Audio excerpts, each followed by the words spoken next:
What's up everyone, this is Cameron coming at you live once again, and today we're going to be talking about virtual reality, or VR if you want to be lazy. Now, as you all probably know, virtual reality has become one of the most discussed topics to surface in the past few years. We have Oculus coming out with the Rift, Sony releasing the PlayStation VR, HTC launching the Vive, and even Samsung releasing their own headset called the Gear. Now, while virtual reality is most likely going to become an integral part of our daily lives in many different industries, today's focus will be on the video game industry and how it will affect the future of gaming as we know it. Will VR revolutionize the way we play, or will it go down in history as being yet another short-lived gimmick? So there are a variety of factors to consider when looking at virtual reality, with the first one off the bat being price. Unfortunately, unless you are planning to buy a PlayStation VR or a Samsung headset, you're going to be set back quite a few dollars. For starters, the Oculus Rift costs around $600 and that's not even including the $200 accessories and the high-end gaming PC that is needed just to run the games properly. You're potentially looking at least $1,000 to $1,500 just to be able to use the device, and that's excluding any of the games you actually want to buy for this thing. I don't know about you, but that seems just ridiculous to me. Even though the product is being marketed towards all gamers, its price point seems to only be suitable towards those who are fortunate enough to have cash to burn. If you think that's bad, then the HTC Vive will set you back at least $200 more than the Oculus. Really? Who the hell thought that this was a good idea? Considering that VR is still in its very early stages, how is anyone going to be enticed by what's on offer? You'd have to be loaded just to be able to afford the device. Now, to be fair, there is the PlayStation VR headset that will only cost about $400.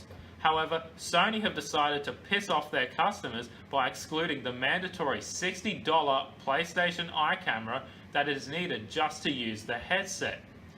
Not only that, but you are most likely going to need the PS4 Pro edition in order to have a smooth experience, considering that the original model just doesn't have the horsepower required to run the games properly. That'll set you back another $400 if you don't already have one. So even though it is still pretty expensive, I guess that it is still the cheaper and more affordable option for most gamers. Even though there's the Samsung Gear that only costs about $100 and requires a Samsung phone that, let's face it, you most likely already have, it is still aimed at the very casual market. Convenience is another important aspect when deciding to invest in this technology or not. Unfortunately, with the exception of the Samsung headset, all three of the major VR headsets are incredibly tedious to set up. For example, just to use the HTC Vive, you need to clear all of the furniture in the room, mount 2 motion sensing base stations to the wall, and also calibrate the system. According to HTC, this takes about 30 minutes. However, initial trials have been reported to take upwards of 1 hour. While not quite to the same extent, the Oculus and the PlayStation VR are most likely going to be similarly inconvenient, especially if last generation's motion control gaming is anything to go by. Finally, there's the reason why I decide to take any interest in this technology at all: the games. Considering that the Oculus has been out the longest, it easily has the strongest lineup when it comes to the sheer quantity of games. Titles include The Climb, Lone Echo, Landfall, Chronos, Elite Dangerous, and more. However, the cost of these titles varies greatly, so we'll just have to see whether they're worth the asking price or not. With the HTC Vive also already released, it currently has plenty of titles available from day one. Particular standouts include Space Pirate Trainer VR, Fantastic Contraption, Vanishing Realms, Audio Shield, and more. Prices of these titles vary between roughly $15 and $30.